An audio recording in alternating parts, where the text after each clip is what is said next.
모든 영상에 소개하는 내용들은 각자의 판단에 맡깁니다.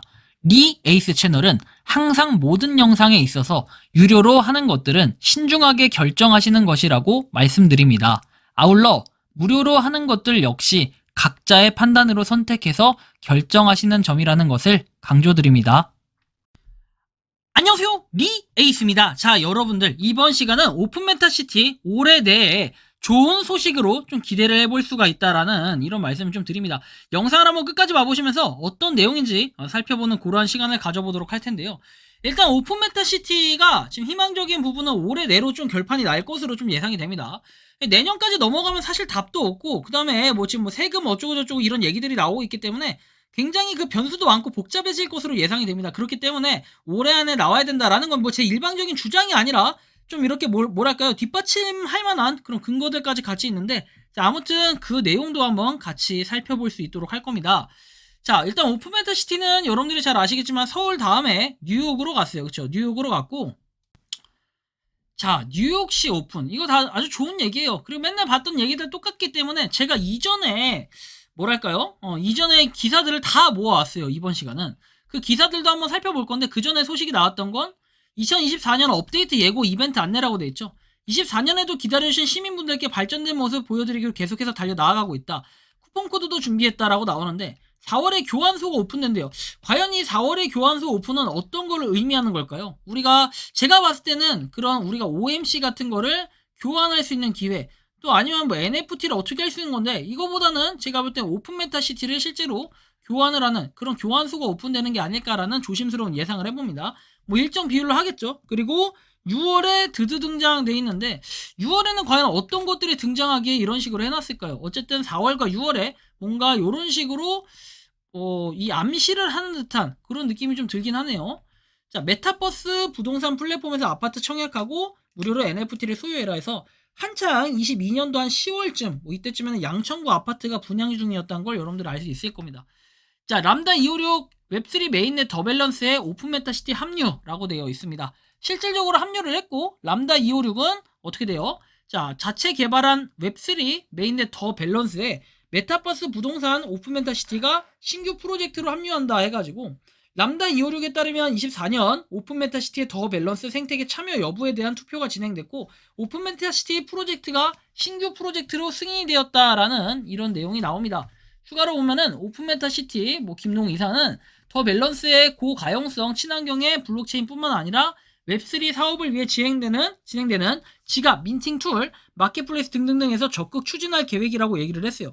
7개사는 대부 시스터즈, 그 다음에 LG U+, DSC 인베스트먼트, 카카오 엔터프라이즈, 메가존 클라우드, 한겨레, 매일경제가 같이 7개사로 밸리데이터로 참여를 하고 있다라고 했어요. 뭐 이거에 따라 조금 더 내용들을 봐야겠지만, 좀 추가적인 걸 보면 위믹스, FTX 창업자 체포라고 돼 있고 뭐 등등등 내용이 나오는데, 이 오픈 메타시티에 대한 거를 조금 더 확인해 볼 필요가 있겠죠. 그 내용만 가져와 보면 NFT 거래가 쉽다라고 해서 토지는 무려 19억 3천만 달러를 규모를 기록했다라고 얘기합니다.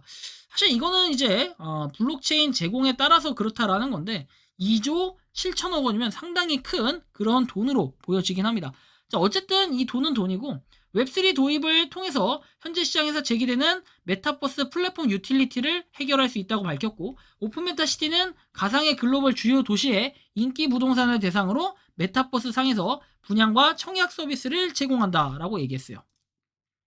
가상자산 몰라도 부동산 NFT 거래가 쉽다라고 해서 대표가 직접 인터뷰했던 내용이 22년 12월에 있는데, 그 내용의 일부를 확인해보면 부동산 가상 플랫폼들이 어떻게 됩니까? 사업을 발전시켜 이어나가는 곳들이 많지 않다. 이유는 뭐냐라고 해서 내용이 나오는데, 단기적인 NFT를 통한 이익을 얻으려는 유저들이 몰렸던 형태가 많았다. 그래서 그런 메리트를 못 느끼거나 정착이 안 돼서 지속되지 않았다는 부분, 실제로 이렇게 인터뷰를 했던 당시 내용도 볼 수 있고, 오픈 메타시티가 체감하는 가상부동산의 청약 인기는 7,096대 1까지 올랐는데, 지금하고 여러분들이 비교해보시면 아시겠지만 지금은 뭐 한 몇백 대 1 이거밖에 안 되잖아요. 그러니까 화력이 옛날에 비해서 많이 줄었고, 요런 걸 봤을 때 당첨 확률이 그냥 높아진다 할지라도 약간의 애매한 부분, 아쉬운 부분들이 분명 존재한다라는 걸 여러분들이 좀 더 느끼실 수 있을 것 같아요. 2023년에 맞춘 전략이 무엇이냐? 그래서 올해 내에 뭔가 올해가 서비스 도입기였다면 내년은 본격적인 서비스 확장을 통한 성장기가 될 것으로 보여진다라고 얘기했죠. 그래서 이거에 따라 NFT 마켓이 이제 오픈될 예정이고, 이거에 따라 서울 분양을 끝으로 어떻게 됩니까? 서비스가 확장될 예정이라는 걸 여러분들이 좀 인지하실 필요가 있다라고 보여지는 겁니다. 뭐 어쨌든 이런 방향성 부분이 계속 움직일 수 있고, 국내 거래소 상장 이런 거를 추진할 계획이라고 했기 때문에 상당히 이 부분이 어떻게 됩니까? 의미도 있고 조금 더 우리가 살펴볼 필요가 있다. 그리고 웹3 부동산 거래 플랫폼 오픈메타시티, 미국 뉴욕시 부동산 분양을 시작한다라는 내용이 있어요. 이걸 좀 더 보면은 디지털화로 뭐 이렇게 뭐 20대에서 30대까지 연령의 사용자들이 오픈 메타시티를 디지털 부동산을 경험하고 있다. 토큰 증권 발행 가이드 발표로 대기업들의 시장 참여가 늘면서 부동산 시장의 디지털 전환이 가속화되고 있다. 오픈 메타시티는 뉴욕시 분양을 시작으로 본격적인 글로벌 부동산 플랫폼으로 도약을 하고, 지난해 서울시 분양을 통해서 시장의 높은 관심과 서비스 경쟁력을 확인한 만큼 글로벌 시장에도 충분히 성과를 거둘 수 있다는 판단. 올해 사용자 간의 디지털 부동산 거래 경험을 지원하는 마켓플레이스 오픈과 해외 법인 설립, 대규모 투자 유치 등이 예정돼 있다 해서 뉴욕을 분양을 시작으로 해서 부동산 플랫폼으로 발전을 하겠다라는 내용이 있으니까 24년도, 그러니까 올해는 뭔가 기대감을 좀 받을 수 있다라는 얘기예요. 그리고 3월 달에 더 밸런스 1차 그랜트 프로그램 수상자를 선정하고 서울시에 이어서 뉴욕 가상콘도도 분양한다. 뭐 이런 내용들이 있었기 때문에 이거에 따라 좀 더 희망적인 내용들을 볼 수 있을 것 같아요, 올해는. 그죠? 그래서 이런 부분들을 좀 살펴볼 필요가 있겠지만, 다만 지난 시간에 제가 얘기했던 거대로 등기 부분과 관련해서는 살짝 의문점이 들고 약간의 의심스러운 부분들도 분명히 있어요. 뭐 글로벌 도약 고삐진다 뭐 내용도 나와 있고 한데, 아무튼 여러 가지를 우리가 생각해 볼 필요는 있겠지만 현재로서는 좀 조심스러운 부분들도 없지 않아 있다라는 걸 말씀드리고 싶습니다. 자, 이런 걸 우리가 좀 봐야 될 것 같고요. 자, 글로벌 도약 고삐진다. 올해 목표로 사용자 간, 근데 이거 잘 봐야 돼요. 기사가 언제? 2023년이죠. 올해 목표로 이렇게 사용자 간 부동산 거래 경험을 지원할 수 있는 마켓플레이스를 오픈할 계획이라 이렇게 얘기를 했죠. 그리고 뉴욕시 분양을 시작으로 전 세계 사용자가 이렇게 참여할 수 있는 글로벌 디지털 부동산 플랫폼을 어떻게 합니까? 도약하겠다고 강조를 했고, 삼성 SDS에서 네트워크 엔지니어로 시작해서 산업 초기에 야후코리아에서 인프라 총괄 책임자를 맡았다. 이런 부분에 상당히 기대감이 있는 거예요. 그리고 나서 작년 연말에 이런 내용이 거의 마지막이었다고 봐야 돼요. 토큰화 비즈니스 모델을 발표를 했고, 핀테크 블록체인 세미나 참가해서 로드맵을 공유했다라는 부분, 그리고 STO 사업 준비를 위해서 디파이 시장 진출 추진까지 한다라는 내용이 있었죠. 이것 따라 실제로 이렇게 발표를 하는 이런 모습들도 있었고, 요거에 따라 내용을 보면은 부동산 토큰화 서비스를 발표했다. 그래서 8일 서울시 중구 DDP에서 열렸고, 뭐 다른 데들도 있었어요.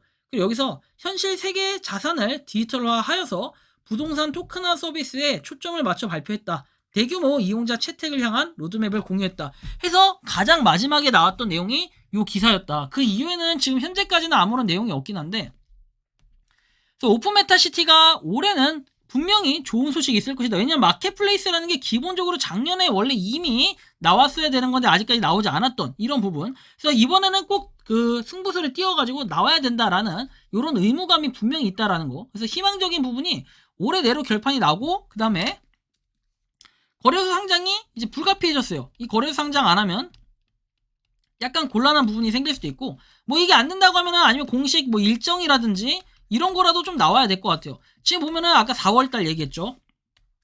6월달 얘기했죠. 4월달에는 뭔가 마켓플레이스가 아니라 교환소가 열린다고 하는데, 이 교환소가 자체적인 거래소를 의미하는 건지 뭐 이건 알 수 없지만, 이전에 로드맵들을 쭉 봤을 때는 다른 뭔가의 화폐 단위로 변경은 가능할 것 같다, 이런 생각은 하지만 이거는 그냥 언제까지나 제 개인적인 추측과 생각, 사견이기 때문에 뭐 어찌 할 수는 없을 것 같아요. 그리고 이제 6월달에 뭐 나오는 내용들 이런 걸 봤을 때는 올해는 뭔가 움직이고 있다라는 이런 사실들이 분명히 존재합니다. 그래서 좀 참고를 하시면 좋겠고, 좀 존버하면서 열심히 출석 체크 열심히 하셨으면 좋겠습니다. 자, 이번 영상은 여기서 마치는 걸로 하겠고요. 도움이 되셨다면 구독과 좋아요, 알림 설정 부탁드리겠습니다. 여러분들이 생각하는 오픈 메타시티에 대한 자유로운 의견을 댓글로 남겨주시면 좋겠습니다.